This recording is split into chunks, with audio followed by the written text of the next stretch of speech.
अस्सलाम वालेकुम, welcome to Urdu novels ओवरप्राइज। अगला नॉवल जो हम आप लोगों के लिए लेकर आए इसका नाम है ईद ने बख्शी दी। जी हाँ, बहुत खूबसूरत नॉवल है जिसके राइटर हैं, राइटर कौन है? समरा बुखारी। जी हाँ, ये राइटर है इनकी। और हमारे चैनल को आप लोग देखते रहिए, सब्सक्राइब कीजिए, वीडियोस को लाइक और शेयर करना तो बिल्कुल मत भूलिएगा। शुक्रिया। इस बार सर्दी का जोर कुछ ज्यादा ही है। जुलैखा गुलवा मेरे तुम्हारे अंगूठी में तीसरी बार कोले डालते हुए ये बात बढ़ाती। सर्दी ज्यादा नहीं है, मेरी हड्डियां कमजोर है। बिस्तर पर बैठे बैठे मुझे आराम करने और हाथ भागने का चस्का है। जुलैखा गुलवा हाथ में गोले डालते हुए अपनी करवारी आवाज में चिल्लाई, और देवी ताया सारी उम्र तेरी मेहनत मजदूरी के लिए सुख के लिए अपना आराम अपनी सबकी गिरना आज दिमाग में काम करेगा ना। तो तूने कम से कम हाथ के जोड़े चढ़ाए हुए पर याद है मुझे बस शादी की रोजी रेशमी जरा देना फिर नसीब। ये जुलेखा कहाँ रहेगी? अब तो उसके घर आ जाना चाहिए। शाम हो गई, सर्दी बढ़ गई है, रमजान का महीना है और तुम जानते इन दिनों में मक्खी के घर का काम कितना बढ़ जाता है। हमारी तरह तो इन विरोधी सालन के बाद अखबारी की ओर है सदा। मलकों की हवेली में तो अखबारी की तैयारी दोपहर से शुरू हो जाती है और जुलेखा कहती है अम्मा ऐसी नदी नदी की चीजें बनती है, वहाँ अगर ये रोजे की ना हो तो जरूर कुछ उठाकर मुंह में रख। आज शाम ज्यादा हो गया है, मुंह में भी अंधेरा कर रखा है। जुलेखा को आ जाना चाहिए। मगरिब की अजान होने लगी, आ जाएगी की तरह जुलेखा की माँ सुई में धागा डालकर मसरूफ अंदाज में हुई। वो भी कुछ रोटी पानी का बंदोबस्त कर रही। मैंने सब कर लिया कि तनासुर से नहीं सुबह जल्दी कर छूटने की कोशिश की तो कोशिशों में भी शाम कर डाली। शायद दबा के कई दस्तक हुई है। मेरे को बेटी का इंतजार वो आखिरी हुआ है। लड़की को उठना कर जाकर दरवाजा खुला, मगर वहां कोई आसमान बादलों से ढका हुआ था और हवा बहुत सर्द। वो दरवाजा खोले गली में झांकने लगी कि शायद जुलेखा आई। रखी अंदर इधर दरवाजे में गई थी और वह हवेली के बहुत से काम निपटाकर अब नलखाने के हजूर घर जाने की इजाजत मांग रही थी। जिस वक्त वो गीले हाथ गड्ढे से पहुंचते अपने किए गए काम निभाने के बाद बोली, नलखानी जी अपने घर जाऊं। इस वक्त नलखानी के बड़े से नवारी पलंग के करीब कुर्सी पर मलक साहब का इकलौता साहबजादा नाज़िर भी बैठा था। इसे उम्मीद की माँ अब जुलेखा को जाने की इजाजत दी। वो कुर्सी से उठा और कमरे से बाहर चला गया। जुलेखा कमरे से बाहर आई तो वो मुंतज़िर। सुनो इधर आओ, इसने हौले से कहा। हुक्म मलिक जी। वो मौसम के तेवर से परेशान इसके पास आ खड़ी हुई। पता नहीं अब कौन सा काम याद आ गया। बारिश शुरू हो गई तो घर कैसे जाऊंगी? इस पर कोफ्त सवाल थी। कल सवेरे इधर से पहले तुम पढ़ने की तरफ जाना, इसे पैगाम देना कि नादिर मुंतज़िर है, तुम हमारी तरफ जल्दी आओ। ठीक है जी, कह दूंगी। इसने शुक्र किया कि कोई ऐसा काम नहीं बता दिया जो घर जाने में देर का बाहिस बन जाता। हवेली का फाटक पार करके वो अपने घर जाने वाले रास्ते पर होगी। कुम्हारों की आबादी यहाँ से कुछ फासले पर थी। उसे बड़ी जल्दी थी कि रास्ते में अजानें शुरू हो गई तो रोजा खोलने के लिए मेरे पास कुछ भी। फिर मौसम के तेवर भी अजीब है। जो बारिश ने घेर लिया तो कच्चे रास्ते पर तेज कदम उठाना बड़ा मुश्किल है। मलकों की हवेली पीछे रही। बहुत तेज कदमों से इसने आधा रास्ता तय कर लिया। सुन और ही सुन तो सवेर की आवाज पर इसने नागवारी के भरपूर एहसास के साथ गर्दन मोड़कर दाएं तरफ देखा। वो शीशम की तरफ के नीचे यकीनन इसके इंतजार में खड़ा था। वे तुझे चैन नहीं है, ऐसे मौसम में भी यहाँ दरख्त के नीचे खड़ा इतनी बिजली चमक रही और बिजली दरख्तों पर बहुत गिरती है। मुझे और किसी बिजली की परवाह नहीं, ना मैं किसी और बिजली से डरता हूँ। परवाह है तो इस बिजली की जो मेरे दिल पर गिरे, जिसका नाम जुलेखा है। देख सरवर, मैंने कई बार तुझसे कहा है मुझसे ऐसी बातें ना किया कर। बड़ी बुरी लगती है मुझे। क्यों बुरी लगती है? मोहब्बत करने वाले की क्या औकात है तेरी? क्या मोहब्बत जुर्म है? पूरे इलाके में मुझसे अच्छे मिट्टी के बर्तन कोई नहीं बनाता। अरे जा, मिट्टी के बर्तन बनाना भी कोई बात है? जुलेखा, मैं तुमसे बहुत प्यार करता हूँ, ब्याह करना चाहता हूँ तुमसे। खबरदार मेरा नाम न लेना और ब्याह वाली बात तो सोचना भी ना। ऐसा कभी नहीं हो सकता। इतना कह के वो आगे बढ़ने लगी। सरवर ने पुकारा मगर वो सुनी अनसुनी कर गई। मलक नादर ने अपनी نے اپنی چچا کی بیٹی پروین جو اس کی منگتی تھی اس کے نام پیغام بھیجا تھا، بلوایا تھا اسے. وہ اس سے پہلے زلیخا کے ہاتھ سے پیغام بھیجتا رہتا تھا. ایک آدھ بار چمکیلے کاغذ میں لکھا کوئی تحفہ بھی بھیجا. جیسے اکثر تحفے تحائف وہ خود اپنے ہاتھ سے پروین کو دیا کرتا تھا، اور پروین بہت رازداری مگر ایک غرور کے ساتھ زلیخا کو دکھاتی، دیکھ لو نادر نے مجھے یہ دیا ہے. ہائے کیسے نصیب والی ہے پروین. نادر جیسا مرد اسے چاہتا جس کے پاس پیسہ ہے، طاقت ہے، اور دل میں پروین کے لیے پیار ہی پیار ہے. کوئی ایسا پیار کرنے والا مجھے نہیں مل سکتا. ہائے ربا، میرے لیے وہ فقیر سرور ہی رہ گیا، بھوکھا ننگا. وہ مجھے کیا دے سکتا ہے سوائے باتوں کے؟ اس کے پاس کچھ نہیں، اور میں نے خالی پوری باتوں کو چاٹنا ہے کیا؟ مجھے تو کوئی ایسا چاہیے جو میری قدر تو کر سکے. ساری سہیلیاں کہتی ہیں زلیخا تو بہت خوبصورت ہے، اچھے کپڑے پہن لے تو شہزادی لگے. اچھے کپڑے وہ کہاں سے؟ ابا بیمار ہو کر بستر پر پڑا ہے، میں اور اماں کتنا کام کرتے ہیں مگر عورت کی کمائی برکت سے خالی ہوتی ہے. جتنا کماتے ہیں راہ کی طرح اڑ جاتا ہے. لاکھ چاہتی ہوں پر کچھ جوڑ نہیں سکتی. کتنا شوق ہے ریشمی جوڑا سلوانے کا مگر اتنے پیسے ہو تب نہ. اور ابھی سرور سے شادی کر لوں اور ساری عمر ریشمی جوڑے کو ترسوں نہ، ایسی پاگل تو نہیں تھی.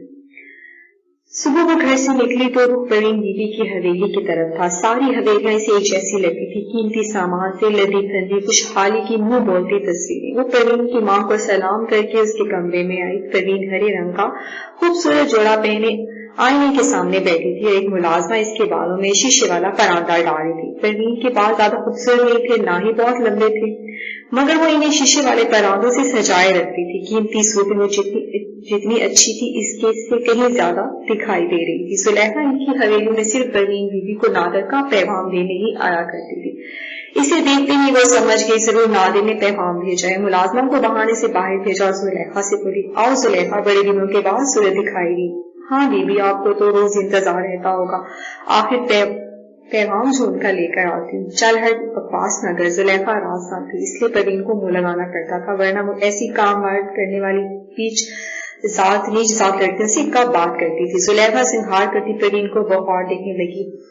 ایسی تو کوئی خاص بات نہیں ہے پروین بیوی میں جو نادر سائیں جیسا اونچا پورے قد کا دولت مند جوان اس کا عاشق بنا پھرتا ہے. ہاں پر ہے نا خاص بات یہ بھی کہ دولت والی، وہ بھی دولت میں کھیلنے والا، یہ بھی اونچی ذات کی، وہ بھی عزت دار، سارے علاقے پر روب راب رکھنے والا. تو پھر جوڑا ہوا کہ نہیں؟ اور میری اوقات ہی کیا ہے؟ اللہ نے صورت دے کر یہ سمجھ لے کہ بس اب زلیخا کو کسی شے کی ضرورت ہی نہیں ہو. کیا فائدہ ایسی صورت کا جسے عاشق ملے تو سرور جیسے کنگلے فقیر جو اپنا پیٹ پال نہیں سکتے اور میری خواہشیں پوری کریں گے. اے زلیخا، کیا گونگی ہو گئی ہے تو؟ بولتی کیوں نہیں؟ کس لیے راستہ بھول پڑی ادھر کا؟ پروین کی بے چینی عروج پر تھی. وہ ٹھنڈی سانس بھر کر سوچوں سے ابھری اور بولی، نہیں تمہیں چھوٹے ملک کا پیغام دینے آئی ہوں. کیسا پیغام؟ وہ کان میں چاندی کا بالا ڈالنے لگی. یہ بالا اسے نادر نے تحفے میں دیا تھا اور اسے جی جان سے پیار پسند تھا، اکثر کانوں میں پہنی رہتی تھی.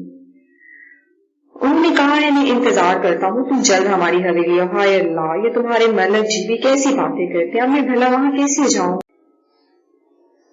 وہ مصنوعی خفگی اور گھبراہٹ کے ساتھ ایک ناز سے بولی تھی. زلیخا کا اندر تک سلگ اٹھا. کیسے بنتی ہے جیسے کوئی میں کچھ جانتی نہیں. منگی تو اب ہوئی تو منگنی سے پہلے بھی سب سے چھپ کر امرودوں کے باغ میں چھوٹے ملک سے ملنے جایا کرتی تھی، اور منگنی کے بعد بھی اندھا کا نہ پڑتا اس ملک سے، وہ بھی صرف اس وقت جب ملکانی یا بڑے ملک سامنے ہو. اس نے پوری سنجیدگی کے ساتھ پروین کی طرف دیکھا اور بولی، میں نے پیغام دے دیا ہے، تمہاری مرضی، آؤ یا نو، میں چلتی ہوں. کہنے کے ساتھ ہی وہ اٹھ کھڑی ہوگی تو پروین کو روکنا پڑا. نہیں، ایسے کون سے کام تیرے انتظار میں رکھے ہیں؟ گھڑی دو گھڑی بیٹھ اور میرا پیغام تو لیتی جا اپنے چھوٹے ملک کے لیے. جو بھی کہنا ہے جلدی کہہ دو، مجھے جلدی ہے جانا ہے. ملکانی میرے انتظار میں ہوگی. آج میں نے عید کے سوئیوں کے لیے آٹا تیار کرنا ہے. انتظار میں تو تیرا چھوٹا ملک بھی ہوگا. اسے پتا جو ہے تو آج میری طرف جائے گی جو ابھی منتظر ہوگا. پتہ نہیں بیچارے کو ساری نیند بھی آئی ہوگی یا نہیں. ایک فخر و غرور تھا چہرے پر بھی، لفظوں میں بھی. ہائے میرے نصیب، مجھے سرور جیسا ہی ملنا تھا جس کے لیے میرے دل میں کوئی جگہ نہیں. ایسا کوئی نہیں ملا جس کا پیار میرے لیے بھی ایسا ہی غرور بن جاتا. آج تو بڑی خاموش ہے. پروین نے کلائی میں سونے کی چوڑیاں ڈالتے پوچھا. وہ اس کی بات کا کیا جواب دیتی بھلا؟ ملک سے کہنا میں کل دوپہر کو آؤں گی، بس تھوڑی دیر کے لیے دیکھنا. अब वो मेरी ससुराल का घर है, रोज रोज जाना और ज्यादा देर ठहरना कोई अच्छा तो नहीं लगता। जुलेखा पैगाम लेते ही सलाम करके उठ गई। वहीं शीशम के तले सरवर आज भी खड़ा था, यकीनन वो इसी का मुंतजिर था। दिल और भी बुरा हो, पता नहीं अब कौन कौन सी कहानियां कहेगा ये। मैं तो तंग आ गई हूँ इसकी बातों से। 100 मरतबा कहा मैं तुझे पसंद नहीं करती, मगर लगता है बहरा है, मेरी आवाज के कानों तक पहुंचती ही नहीं। कितनी बार बताया मुझे तेरे भूखे नंगे प्यार से कोई मतलब नहीं, मगर जिद्दी है, नहीं हटता इतनी बात से। यही सब सोचती वो शीशम के दरख्त के करीब आए। सरवर इसका मुंतजिर से देखा तो चेहरा खिल उठा। बड़ी देर कर दी, मैं कब से तुम्हारा मुंतजिर खड़ा हूँ। तू ना खड़े होते कोई मैंने कहा था तुमसे, कैसे खड़ा ना होता। आज तो मैं तुमसे एक बात पूछनी थी, इसकी बेजारी का इससे कोई नोटिस ही नहीं लिया। पूछ जल्दी कर, मुझे अभी हवेली पहुंचना है, बड़े काम करने में फारिग नहीं हूँ। ईद आने वाली है जुलेखा, और मेरा दिल चाहता है मैं तुझे कोई तोहफा दूँ। वो तोहफा मैं तेरे सामने पैरों में रोक दूँ। कितना ढीठ, कैसा जिद्दी है। 100 मरतबा बताया तेरी बातें मुझे बिल्कुल अच्छी नहीं लगती, मगर बाज नहीं आता। तू मत ख्वार हो मेरे पीछे, मैं तेरी बातों में आने वाली नहीं। इसकी सुने बगैर अपनी सुनाकर वो तेज कदमों से हवेली आए। तोहफा देगा मुझे, वो औकात ही क्या इसकी। हाय, तोहफा तो छोटा मलक देता है परवीन बीबी को, कैसे सोने और खूब ही कीमत वाले। वो सच्ची मोहब्बत करता है बीबी से, बड़े ऊंचे नसीब हैं बीबी के। दिल में जलन और हसरत ये वो हवेली में आई। कहाँ मलकी थी तो पता भी है, यहाँ कितने काम है। बड़ी मलकानी ने इसे देखते ही डांट डपट शुरू कर दी। इसने जवाब में कुछ कहने की बजाय माँ के करीब ही बैठे छोटे मलिक की तरफ अमदाद तलब नजरों से देखा। छोड़ो भी अम्मा, देर सवेर तो हो जाती है, जरा जरा सी बात पर गुस्सा करोगे तो अपनी ही तबीयत खराब हो जाएगी। इसने फौरन जुलेखा की मदद की। मैं तो खुद चाहती हूँ जुलेखा गुस्सा ना करो, मगर ये कम जाती है, कोई ना कोई ऐसी हरकत जरूर करेगी। चल अब खड़ी मुंह क्या देगी, जाकर सब्जी काट ले, आज सब्जी के पकौड़े बनेंगे। वो जाने के लिए मुड़ी तो फिर पुकारा, देख गाजरें कश करके चूल्हे पर चढ़ा देना, शाम को गाजर का हलवा बनाना है और इमली की चटनी तैयार करके घर जाना है तुझे। यहाँ आते ही वापसी की पड़ जाती है। अच्छा जी अच्छा, वो कहकर चली आई। तौबा, कितना खाते हैं ये लोग, सारा दिन जो भूखे रहते हैं शाम को हिसाब बराबर कर लेते हैं। खाना खा कर मलकानी मोटी भैंस हो रही है। वो सामने तो बोल नहीं सकती, हर कुम पर सर झुका लेना इसकी मजबूरी थी, और दिल में खूब भरा भला कहती। गई थी परवीन की तरफ, वो पालक आलू प्याज और धनिया लिए बैठी थी जब मलिक नादिर ने आकर आहिस्ती से इससे सवाल किया। अपने ख्यालों से चौंक कर इसने सर उठाया और बोली, हाँ जी मैं, हुक्म था आपका, मुझे तो जाना ही था। अच्छा पर क्या कहा इसने, कब आएगी। लगता है छोटे मलिक जी आपको तो सारी रात नींद भी नहीं आई। यही सोचते रहे, पता नहीं बीबी जवाब में क्या कहेगी। वैसे परवीन का वो फख्र गरूर में डूबा यकीन याद आ गया। मलिक ने इसकी बात का जवाब नहीं दिया और ना इसके चेहरे पर कोई ऐसा तासुर उभरा जिससे जुलेखा कोई अंदाजा लगा सकती। आखिर वो खुद ही बोली, बीबी ने कहा है वो कल दोपहर को आएगी थोड़ी देर के लिए। जुलेखा सारा दिन यहाँ मुख्तलिफ कामों में मसरूफ थी। रोजा रखकर इतने काम थकन से इसका बुरा हाल हो जाता है। इसे मोटी मलकानी पर खूब भी गुस्सा आता, पता नहीं कब खत्म होंगे इनके काम। हर वक्त नए से नए हुक्म के लिए तैयार रहती है, जैसे हम इंसान नहीं, हमारे हाथ लोहे के बने जिसमें दर्द हो ही नहीं सकता। सहपहर के करीब हवेली के बड़े शहर में सफेद गाड़ी आकर रुकी। एक मुलाजिम ने अंदर आकर मलकानी को बताया, बीबी साहिबा मेहमान आए हैं। यहाँ पर काम करती मुलाजमाएं हाथ रोकर आने वालों का इंतजार करने लगी। हवेली में आने जाने वालों से सबको बड़ी दिलचस्पी हुआ करती थी। इस वक्त जुलेखा भी यहाँ मौजूद मलकानी के बालों में तेल डालने के बाद चोटी गूंद रही थी। इधर इसने आखिरी बल डालकर परांदे को घेरा लगा। इधर मेहमान कमरे में दाखिल हुए। जुलेखा को यहाँ मलकों की हवेली में काम करते कुछ ज्यादा दिन नहीं गुजरे थे, इसलिए वो इनके मेहमानों को नहीं पहचानती थी। मलकानी के जोशो खरोश से अंदाजा हुआ बहुत करीबी अजीज हैं। भारी जिस्म संभालते हुए मलकानी तेज से उठी थी। बिस्मिल्लाह जी आया नू, मैं सदके मैं कुर्बान, मेरा भाई आया। वो पहले उधेड़ उम्र औरत मर्द की तरफ बढ़ी, फिर औरत की तरफ जो यकीनन भाभी हुई, और फिर सांवली सी लड़की को गले लगा लिया जिसने खूबसूरत कपड़े और ढेरों चूड़ियां पहन रखी थी। मेरी बेटी, मेरी रानी, कैसी सोनी हो गई है। भाई ने तुम्हें कभी चक्कर नहीं लगाया। मेरी आंखें तरस गई भतीजी को देखने के लिए। फिर साथ ही बोली, रोजे से हो तुम लोग, सफर में रोजा कौन रखता है। औरत ने जवाब दिया, जल्दी जुलेखा मेरे मेहमानों के लिए चाय पानी का इंतजाम कर। जुलेखा उठकर बावर्ची खाने में आ गई। वो सोच रही थी अब मेहमानों की वजह से काम और भी बढ़ जाएगा, पता नहीं मैं किस वक्त तक घर जा सकूंगी। इसका ख्याल गलत भी नहीं था। जिस वक्त जाने की इजाजत मिली रोजा खुलने में बहुत थोड़ा वक्त रह गया था। मलकानी थी भी बड़ी कंजूस, एक बार भी नहीं कहा कि रोजा खोल कर चली जाना। वो सलाम करके हवेली से निकली और तेज कदमों के साथ घर की तरफ रवाना हुई। सरवर आज भी रास्ते में खड़ा था। वे तेरा बेड़ा गर्क, रोजे नहीं है जो यहाँ खड़ा इंतजार कर रहा है। रोजे से हूँ मगर तुझे देखे बगैर मुझे चैन भी नहीं आता। बस एक नजर डाली, दिल को करार आ गया, अब घर चला जाऊंगा। तेरी मर्जी है, चाहे तो सारी रात खड़ा रहे। वो सर झटक कर आगे बढ़ गई। परवीन ने तो कहा था दोपहर को आऊंगी, मगर दिल बेताब इंतजार करके नहीं کر کے نہیں ہو سکا۔ جب بھی وہ صبح بھی ملک نادر کی حویلی آ گئی تھی، مہمان ابھی سو رہے تھے، گھر کے لوگ دھوپ میں کرسیاں ڈالے بیٹھے، زلیخا ہاتھ سے سویاں بڑھ رہی تھی، ملکانی تنقیدی نگاہ سے بار بار جائزہ لیتی اور ڈانٹتی۔ پروین کا استقبال بڑے ملک نے بڑے کھلے دل سے کیا، جبکہ ملکانی کا اندازہ کچھ اتنا زیادہ پرجوش نہیں تھا۔ نادر اس کی آمد کے ساتھ ہی اٹھ کر چلا گیا۔ پروین کچھ دیر ان دونوں کے پاس بیٹھی، پھر کوئی بہانہ بنا کر وہ بھی چلی گئی۔ زلیخا سویاں بٹ لی ہو تو میری کمرے کی صفائی کر دے، بستر کی چادر بھی بدل دینا، بہت میلی ہوئی۔ اچھا ملکانی جی، وہ سویوں کے کام سے تنگ آ گئی تھی، فوراً اٹھ کھڑی ہوئی۔ میں نے تمہارے لیے عید کا بڑا خوبصورت تحفہ خریدا، دیکھو گی تو بس دیکھتی ہی رہ جاؤ گی۔ اچھا کیا ہے ایسا؟ نادر کی بات کے جواب میں پروین نے بڑے اشتیاق سے پوچھا۔ پہلے ہی بتا دوں ہنسا۔ ہاں، جب یہ بتا دیا کہ تحفہ لیا ہے تو یہ بھی بتا دو۔ یقیناً وہ جاننے کو بےتاب تھی۔ سونے کے ٹاپس ہیں، بڑے ہی خوبصورت، میں شہر گیا تو خرید لایا تھا۔ دکھاؤ تو۔ ابھی نہیں، عید کی رات چاند دیکھنے کے بعد دوں گا۔ زلیخا نے بس اتنا ہی سنا، پھر ملکانی کے کمرے میں آ کے تھکن، الجھن اور طرح طرح کی سوچوں نے اس کے اندر غصہ بھر دیا تھا، مگر مجبور تھی، اسے سارا دن یہاں کام کرنا تھا۔ نصیبوں کی بات ہے، اگر کسی بڑے گھر میں پیدا ہوتی اس وقت مزے سے بستر میں لیٹی ہوتی۔ پتہ نہیں رب سونے نے کچھ لوگ اتنے خوش نصیب اور کچھ میرے جیسے بد نصیب کیوں بنائے ہیں۔ پروین کی اماں کی طبیعت کچھ اچھی نہیں تھی۔ پروین کچھ ہی دیر ٹھہری، پھر واپس چلی گئی۔ زلیخا کی اس سے ملاقات نہیں ہو سکی، بس کام ہی ختم نہیں ہوئے، ورنہ وہ پروین کے چہرے پر کھلے گلاب ضرور دیکھنا چاہتی تھی۔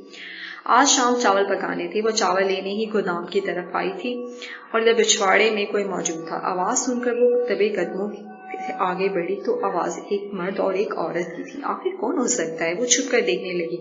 ملک نادر اور مہمان لڑکی تھی جو کچھ شرمائی سی کھڑی تھی۔ ایک چیز تھی تمہارے لیے، میں تمہیں عید پر تحفہ دینا چاہتا ہوں۔ اچھا، مگر تمہیں کیسے پتا چلا میں گاؤں آؤں گی؟ بس میرے دل نے گواہی دی تھی۔ ملک نادر نے جیب سے سرخ رنگ کی مخملی ڈبیا نکال کر لڑکی کی طرف پڑھا۔ اس نے کھول کر دیکھا اور بولی، اور ٹاپس بہت خوبصورت ہیں۔ زلیخا کا جی چاہا کہہ دے چھوٹا ملک غلط کہتے تو اس کی پروین کے لیے خریدے تھے۔ یہاں پہ یہ ناول اختتام پذیر ہوا۔ مزید ناول سننے کے لیے چینل کو سبسکرائب کیجیے، ویڈیوز کو لائک کیجیے اور اپنی ریکویسٹ کمنٹ باکس میں ضرور بتائیے گا کہ آپ کون سا ناول سننا چاہتے ہیں۔ تب تک کے لیے اللہ حافظ۔